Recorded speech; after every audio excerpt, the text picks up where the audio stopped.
بسم اللہ الرحمن الرحیم الحمد للہ رب العالمین والصلاة والسلام علی رسولہ الکریم اما بعد۔ پچھلے درس حدیث میں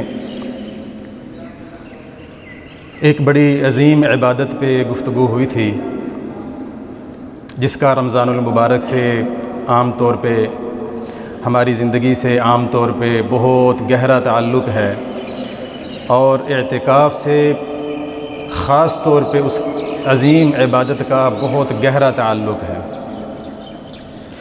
اور وہ عبادت دعا ہے کہ اللہ رب العالمین سے بندہ مانگے، اللہ سے سوال کرے۔ اس عبادت کے رسول اللہ صلی اللہ علیہ وسلم نے جو آداب سکھائے ہیں وہ آداب پچھلے درس میں ان کا ذکر ہوا تھا۔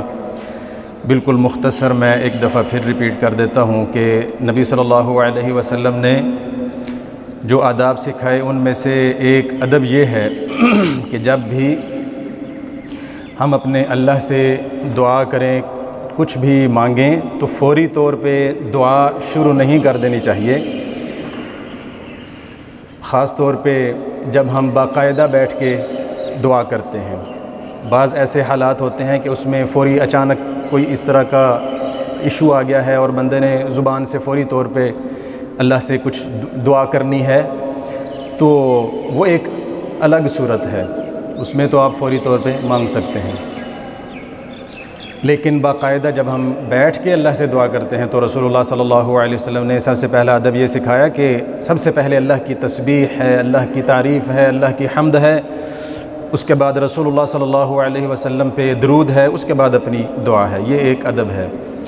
دوسرا ادب یہ تھا کہ پورے یقین سے دعا کرنی چاہیے، بالکل اس میں کسی قسم کا شک نہیں ہونا چاہیے۔ تیسرا یہ ہے کہ توجہ سے دعا کرنی چاہیے، ایسا نہ ہو ہم دعا کر رہے ہوں لیکن ہماری جو توجہ ہے وہ کہیں اور ہو، ایسا نہیں ہونا چاہیے۔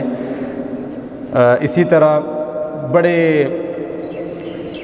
الحاح چمٹ کے اللہ رب العالمین سے دعا کرنی چاہیے کہ بس ایک دعا جو ہے وہ بندہ اللہ سے مانگ رہا ہے، پھر وہ مانگے جا رہا ہے۔ جلد بازی نہیں کرنی چاہیے کہ یہ اب آج ہی اور اسی وقت قبول ہو۔ اسی طرح مایوسی یہ نہیں ہونی چاہیے، اور عاجزی ہو، انکساری ہو، اپنی لاچاری کا اس میں اظہار ہو، بے بسی کا اظہار ہو۔ تو یہ کچھ آداب ہیں جن کا پچھلے درس میں تذکرہ ہوا تھا۔ رسول اللہ صلی اللہ علیہ وسلم نے دعا کی قبولیت کے حوالے سے کچھ اوقات کا ہمیں بتایا ہے کہ کچھ ایسے خاص وقت ہیں کہ جن میں بندہ جب دعا کرتا ہے تو اللہ رب العالمین اس دعا کو رد نہیں کرتے، قبول فرماتے ہیں۔ یہ ہمارے لیے کتنی خوشخبری ہے، ہمارے لیے کتنی اچھی یہ ایک خبر ہے ہمارے لیے کہ ہمیں یہ پتہ ہو کہ یہ وہ وقت ہے جس کے بارے میں رسول اللہ صلی اللہ علیہ وسلم نے گارنٹی دی ہے کہ اس وقت میں جو بھی دعا کی جائے وہ دعا رد نہیں ہوتی، قبول ہوتی ہے۔ تو ان اوقات میں سے ایک وقت ہے رات کا آخری پہر، جس وقت میں ابھی ہم آج کل سحری کرتے ہیں اس سے تھوڑا جو پہلے کا وقت ہے، یعنی صبح نماز سے کوئی آدھا گھنٹہ پہلے کا جو وقت ہے، آخری وقت جو رات کا ہے، یہ ایسا وقت ہے کہ اس وقت میں اگر کوئی دعا کرتا ہے تو وہ اللہ رب العالمین، بلکہ اس وقت میں رسول اللہ صلی اللہ علیہ وسلم نے فرمایا کہ یہ وقت ایسا ہے کہ جس میں اللہ رب العالمین کی طرف سے خود آفر کیا جاتا ہے، خود ہی آفر دی جاتی ہے کہ من یدعونی فاستجیب لہ، بھئی کون ہے جو مجھ سے کوئی دعا کرے، کوئی مجھ سے اپنی ضرورت مانگے، اپنی حاجت مجھ سے وہ طلب کرے، مانگے، دعا کرے، میں اس کی دعا کو قبول کروں۔ کون ہے ایسا؟ یہ اللہ رب العالمین کی طرف سے اعلان کیا جاتا ہے۔ من یسألنی فاعطیہ، کون ہے جو مجھ سے سوال کرے اور میں اس کو وہ عطا کروں۔ من یستغفرنی فاغفر لہ، کوئی ایسا بندہ جس کے دل میں یہ ہو کہ میں اپنے اللہ سے اپنے گناہوں کی معافی مانگ لوں تو مجھ سے معافی مانگے، میں اس کے گناہوں کو معاف کروں گا، یہ وہ وقت ہے۔ اسی طرح اللہ رب العالمین نے قرآن مجید میں متقین اللہ کے جو متقی بندے ہیں، ہم بھی رمضان المبارک میں متقی بننے کی کوشش کرتے ہیں، ہر وہ کام کرتے ہیں جس سے ہمیں تقوی حاصل ہو۔ روزہ جو عبادت ہے اس کا بنیادی مقصد یہی ہے کہ ہمیں اللہ رب العالمین کا تقوی حاصل ہو۔ تو یہ وہ لوگ جو متقین ہیں، ان کی بنیادی صفات میں سے ایک صفت اللہ رب العالمین نے قرآن مجید میں بیان فرمائی ہے کہ یہ ایسے لوگ ہیں جو وَبِالْأَسْحَارِ هُمْ يَسْتَغْفِرُونَ، کہ جو سحری کے وقت اپنے اللہ سے اپنے گناہوں کی معافی مانگتے ہیں۔ سحری کے وقت، تو یہ جو وقت ہے یہ بڑا بابرکت وقت ہے، بڑا عظیم وقت ہے۔ خود اللہ رب العالمین کی طرف سے اس وقت میں آواز دی جاتی ہے کہ کون ہے جو مجھ سے مانگنے والا ہو، جس کی کوئی ضرورت ہو، میں اس کی ہر ضرورت کو قبول، اس کو عطا کروں۔ کوئی سوال کرنے والا ہے، سوالی ہے، میں اس کو دوں۔ تو یہ اللہ رب العالمین کی طرف سے آفر ہوتی ہے۔ ایک وقت تو یہ ہے۔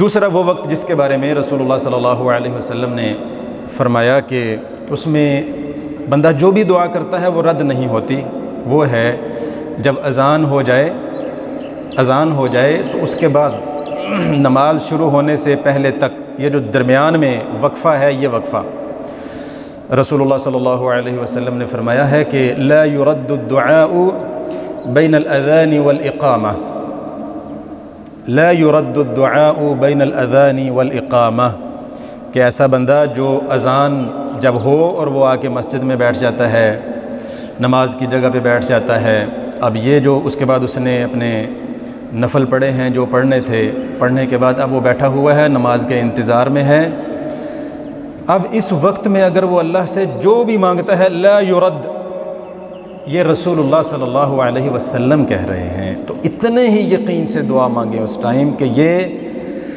رسول اللہ صلی اللہ علیہ وسلم نے آپ کا یہ فرمان ہے کہ اس وقت میں اپنے اللہ سے جو بھی مانگوں گا وہ رد نہیں کیا جائے گا۔ تو یہ بھی ایک وقت ہے۔ اسی طرح رسول اللہ صلی اللہ علیہ وسلم نے فرمایا کہ جمعے والے دن ایک بڑا مختصر سا وقت ہے۔ جمعے والے دن بڑا ایک مختصر سا وقت ہے کہ جس میں بندہ دعا کرے تو جو بھی وہ اللہ سے دعا کرتا ہے اللہ رب العالمین اسے عطا فرماتے ہیں۔ اب اس وقت میں اگرچہ علماء کا اختلاف ہے کہ یہ وقت کون سا ہے۔ بعض نے کہا ہے کہ جب خطیب نماز سے پہلے جو وقت ہے وہ وقت ہے، اور بعض نے کہا ہے کہ عصر کے بعد کا وقت ہے۔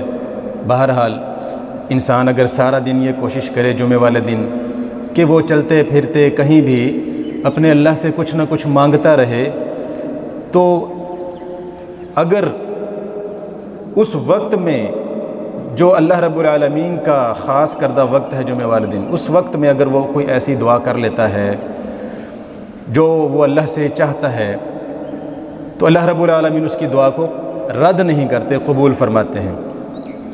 تو یہ ایک، اور وَأَشَارَ بِيَدِهِ يُقَلِّلُهَا، رسول اللہ صلی اللہ علیہ وسلم نے اشارہ کر کے یہ بھی بیان فرمایا کہ یہ جو وقت ہے یہ بڑا تھوڑا سا وقت ہوتا ہے۔ تو یہ جمعے والے دن، اصل میں اس میں یہ بھی ترغیب ہے کہ جمعے والا دن بہت عظیم دن ہے۔ جمعہ جو ہے یہ بڑا عظیم دن ہے جس میں ہم جمعہ پڑھتے ہیں، اور اسی طرح تاکہ انسان اس دن میں کسی نہ کسی بہانے اپنے اللہ کے ساتھ گفتگو کرتا رہے، دعا کرتا رہے، مانگتا رہے، سوال کرتا رہے، اس کا دل اپنے اللہ کے ساتھ جڑا رہے۔ تو یہ بڑا عظیم دن بھی ہے، اور اس میں بڑا عظیم ایک وقت بھی ہے جس میں جو بندہ دعا کرتا ہے اللہ رب العالمین اس کی دعا کو رد نہیں کرتے۔ چوتھا ایک وقت ہے جو خاص طور پہ رمضان المبارک کے حوالے سے اس کا بڑا ایک گہرا تعلق ہے، وہ ہے افطار کا وقت۔ رسول اللہ صلی اللہ علیہ وسلم نے فرمایا کہ ثلاثۃ لا ترد دعوتہم، تین ایسے لوگ ہیں کہ جن کی دعا رد نہیں کی جاتی، ان میں سے ایک والصائم حتی یفطر، کہ جب حتی یفطر، کہ وہ روزہ دار جو روزے سے ہے وہ جب اللہ سے دعا کرتا ہے حتی یفطر، حتیٰ کہ وہ پھر افطار کر لیتا ہے، تو افطاری سے پہلے کا جو وقت ہے یہ بھی بڑا قیمتی وقت ہے کہ بندہ اس میں اپنے اللہ سے دعائیں کرے۔ تو یہ مختلف اوقات ہیں جو رسول اللہ صلی اللہ علیہ وسلم نے ہمیں بتائے ہیں، اور ان کے بارے میں یہ فرمایا ہے کہ یہ وہ وقت ہیں جن میں اللہ رب العالمین دعا کو رد نہیں کرتے، بندہ جو مانگتا ہے وہ اللہ رب العالمین عطا کرتے ہیں۔ خاص طور پہ ایک وقت تو وہ ہے جو اللہ رب العالمین نے خود اس میں فرمایا ہے کہ مجھ سے اگر کسی نے کچھ مانگنا ہے مجھ سے وہ مانگ سکتا ہے، کسی کی کوئی ضرورت ہے وہ مجھ سے طلب کرے، دعا کرے، میں اس کی دعا کو قبول کروں گا۔ اگر کوئی اپنے گناہوں کی وجہ سے پریشان ہے، پشیمان ہے، شرمندہ ہے، وہ مجھ سے اپنے گناہوں کی معافی مانگے، میں اس کے گناہوں کو معاف کر دوں گا۔ یہ جو گناہوں کی معافی کی جو آفر ہے، یہ بڑا ایک عظیم ہمارے لیے موقع ہے۔ رمضان المبارک کے حوالے سے خاص طور پہ رسول اللہ صلی اللہ علیہ وسلم نے بد دعا فرمائی ایسے شخص کے لیے کہ جس کی زندگی میں رمضان المبارک کا مہینہ آیا اور وہ اپنے اللہ سے اپنے گناہوں کی معافی نہیں مانگ سکا، اپنے اللہ سے اپنے گناہ معاف نہیں کروا سکا، تو یہ ایسا شخص، اس کے لیے بد دعا فرمائی۔ جبریل علیہ السلام نے بد دعا فرمائی اور رسول اللہ صلی اللہ علیہ وسلم نے اس پہ آمین کہی۔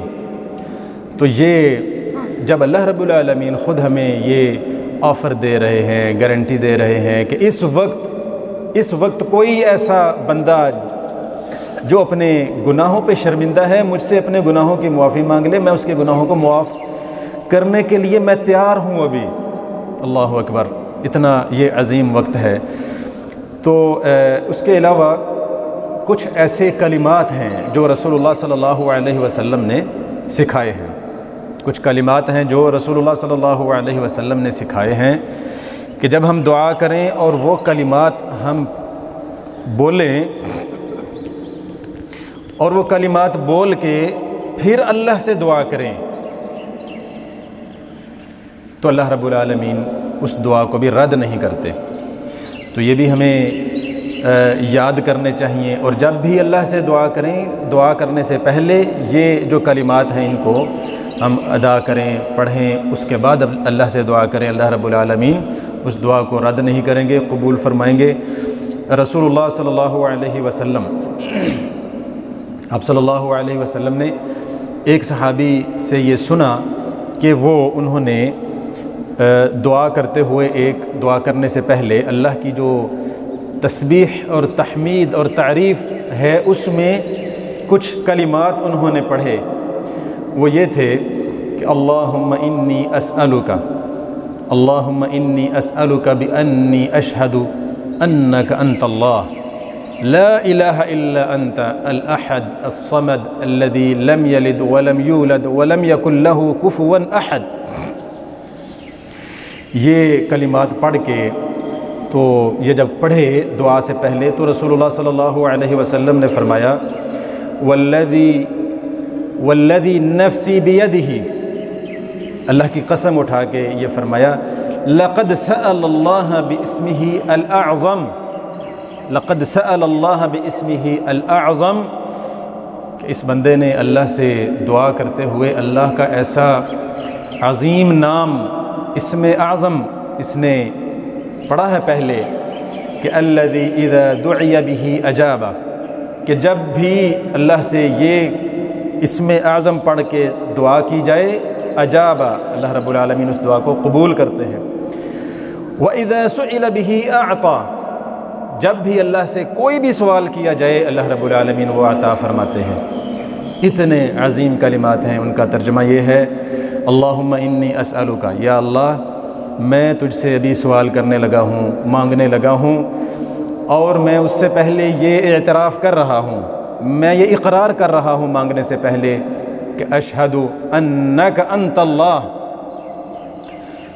کہ صرف تو اللہ، صرف تو ہے، انک انت اللہ لا الہ الا انت، تیرے علاوہ کوئی ایسی ذات نہیں ہے جس کے سامنے اس طرح ہاتھ اٹھائے جائیں، ایسی کوئی ذات نہیں ہے جو اس لائق ہو جس کے سامنے ہاتھ اٹھائے جائیں، جس سے کچھ مانگا جائے، جس سے سوال کیا جائے۔ اور میں بھی اس وقت صرف تیرے سامنے ہاتھ اٹھائے ہوئے ہیں اور میں صرف تجھ سے مانگ رہا ہوں. یہ میں اس بات کا تجھ سے مانگنے سے پہلے یہ اقرار کر رہا ہوں. الاحد، یا اللہ تو اکیلا ہے. الاحد، تو اکیلا ہے، تیرے علاوہ اور کوئی ایسی ذات ہے ہی نہیں کہ جو اس لائق ہو کہ صرف اسی سے مانگا جائے. یہ صرف تو ایسی ذات ہے کہ جس سے صرف مانگا جائے، اور وہ اس کے پاس قدرت اور طاقت بھی ہے کہ وہ عطا کرے. عطا کرنے والی جو طاقت ہے وہ بھی ہو اس کے پاس، وہ صرف تیری ذات ہے. الصمد، یا اللہ تو بے پرواہ ہے، تو بے نیاز ہے. بے نیاز کس چیز سے ہے؟ یا اللہ میں جو تجھ سے مانگ رہا ہوں، تیری یہ کوئی ضرورت اور مجبوری نہیں ہے کہ تجھ سے کوئی مانگے. تو بے نیاز ہے اس چیز سے کہ کون تجھ سے مانگ رہا ہے، کون تجھ سے نہیں مانگ رہا. تو بے نیاز ہے، تو بے پرواہ ہے. اور یا اللہ تو اس چیز سے بھی بے پرواہ ہے، بے نیاز ہے کہ تیری کوئی ضرورت بھی نہیں ہے. یہ ہم بندے ہیں جن کو مانگنا پڑتا ہے، ہماری ضرورتیں ہیں، ہم محتاج ہیں، ہم فقیر ہیں، ہم بے بس ہیں، بے سہارا ہیں.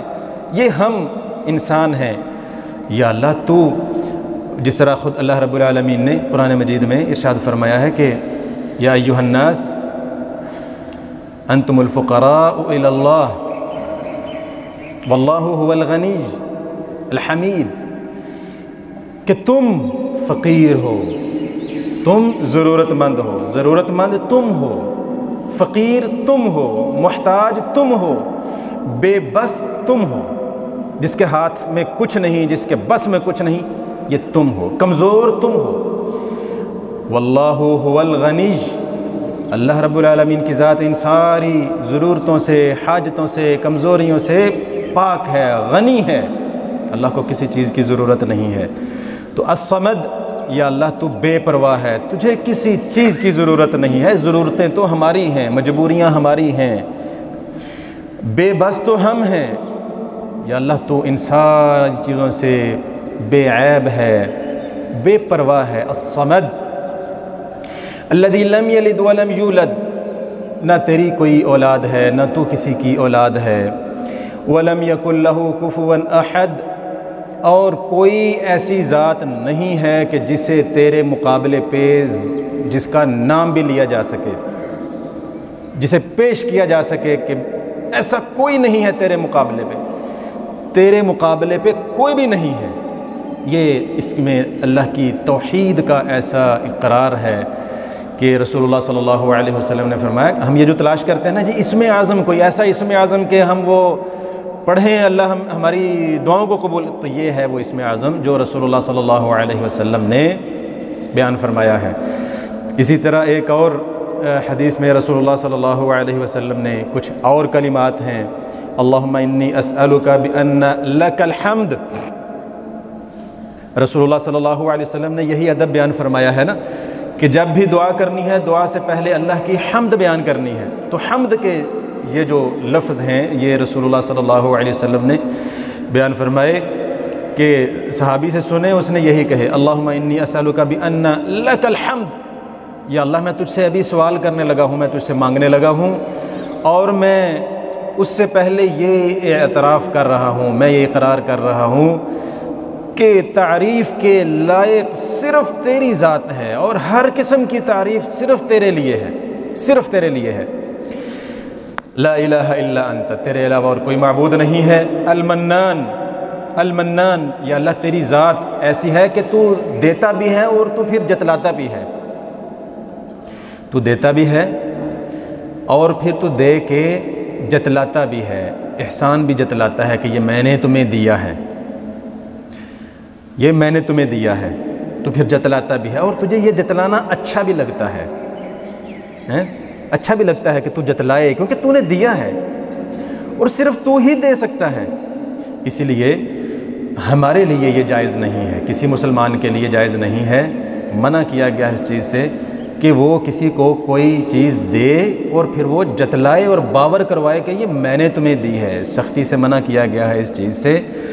اللہ رب العالمین نے فرمایا کہ لا تبطلوا صدقاتکم بالمن، اگر تم کسی کو کوئی صدقہ دیتے ہو، کسی کی مدد کرتے ہو، ہیلپ کرتے ہو، تو اس کو پھر جتلا کے اس صدقے کو ضائع نہ کر لیا کرو، تو ہمارا تو دیا ہوا ہی ضائع ہو جاتا ہے اگر ہم کسی کو یہ جتلا دیں بعد میں، تو یہ ہمارے لیے یہ جائز نہیں ہے، اور ہمیں یہ جتلانا اچھا بھی نہیں لگتا کہ یہ جو ہم نے دیا ہے یہ ہمارا تھا ہی نہیں جو ہم نے دیا ہے، یہ تو دیا بھی اللہ کا تھا، ہم نے اس کو آگے ٹرانسفر کر دیا ہے۔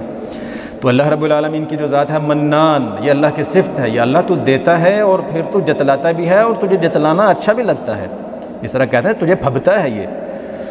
تو اس کے بعد اگلی صفت یہ تھی بدیع السماوات والارض، یا اللہ تو زمینوں اور آسمانوں کو پیدا کرنے والا ہے۔ یا ذا الجلال والاکرام، اے اللہ تو ایسی ذات ہے کہ تو جلال والی ذات ہے، ہر وہ صفت، ہر وہ چیز جو اچھی ہے وہ تجھے اچھی لگتی ہے، وہ تیرے لیے ہے۔ اکرام، تو عزت والا ہے۔ یا حی، اے اللہ تو ایسی ذات ہے جو حی ہے، ہمیشہ زندہ تھا، زندہ ہے، زندہ رہے گا۔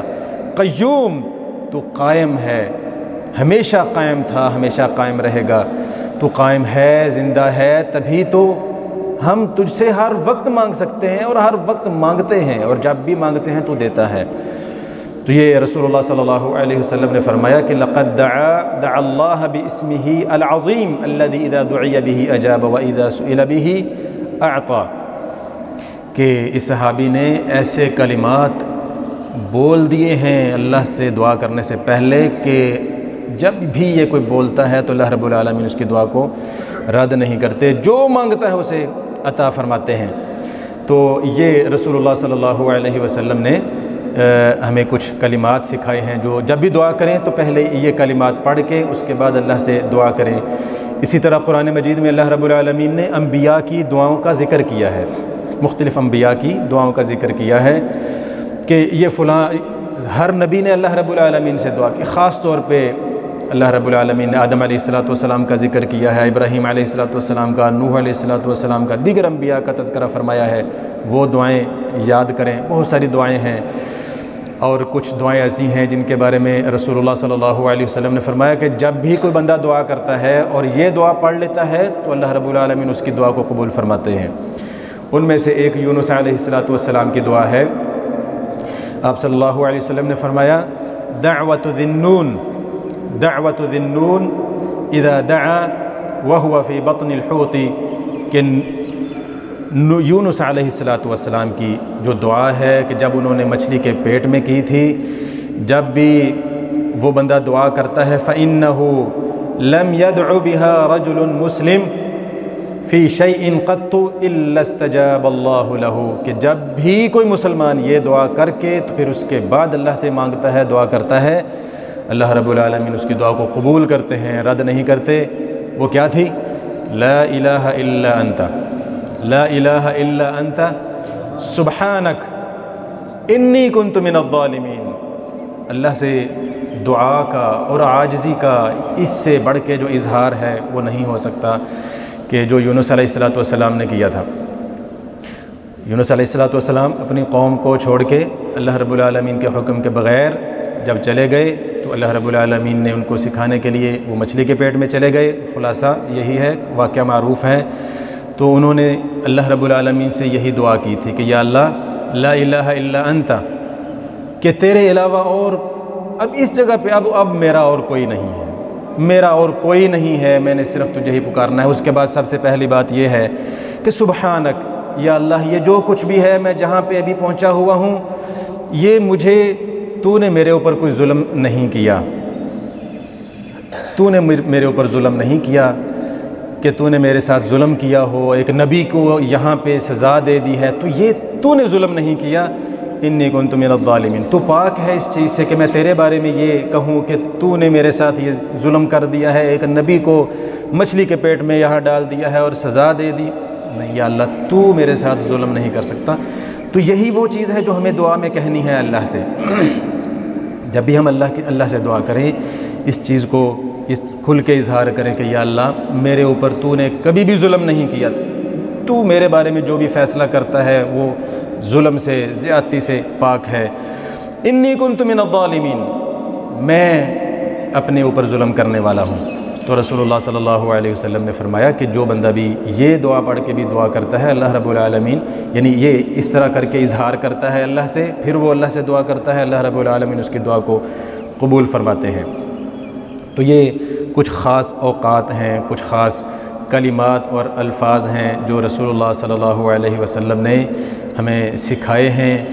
ہمارے لیے بڑی اس میں ایک خوشخبری ہے کہ جب ہمیں یہ یقین ہو کہ ان اوقات میں اگر ہم دعا کریں گے تو وہ دعا قبول ہوگی، ان کلمات سے کریں گے تو وہ قبول ہوگی۔ ایک اور چیز ہمیں اپنے ذہن میں رکھنی چاہیے، قبولیت کا مطلب کیا ہے۔ قبولیت کا یہ مطلب نہیں ہے کہ ہم اپنے اللہ سے جو مانگ رہے ہیں وہ ہمیں پھر اسی طرح وہ فوراً مل بھی جائے۔ رسول اللہ صلی اللہ علیہ وسلم نے بتایا کہ دعا 3 طرح قبول ہوتی ہے۔ نمبر 1، جو مانگا ہے وہ دنیا میں مل جائے۔ نمبر 2، کہ جو مانگا ہے دنیا میں نہیں ملا وہ آخرت میں ملے گا، انویسٹ ہو گیا ہے وہاں پہ۔ تیسرا یہ ہے کہ اگر زندگی میں کوئی مشکل آنی تھی، آزمائش آنی تھی، اللہ رب العالمین اس دعا کی وجہ سے اسے ختم کر دیتے ہیں۔ تو یہ ان تینوں میں سے کوئی بھی صورت اگر ہمیں مل جائے تو ہر صورت ہمارے لیے فائدہ ہی فائدہ ہے۔ تو صحابہ نے پوچھا کہ اللہ کے رسول تو پھر تو ہمیں بہت زیادہ دعا کرنی چاہیے، یعنی یہ تو نہیں سوچنا چاہیے کہ دعا قبول ہو یعنی ہمیں وہ چیزیں ملیں، تو پھر تو ہمیں بہت زیادہ دعا کرنی چاہیے۔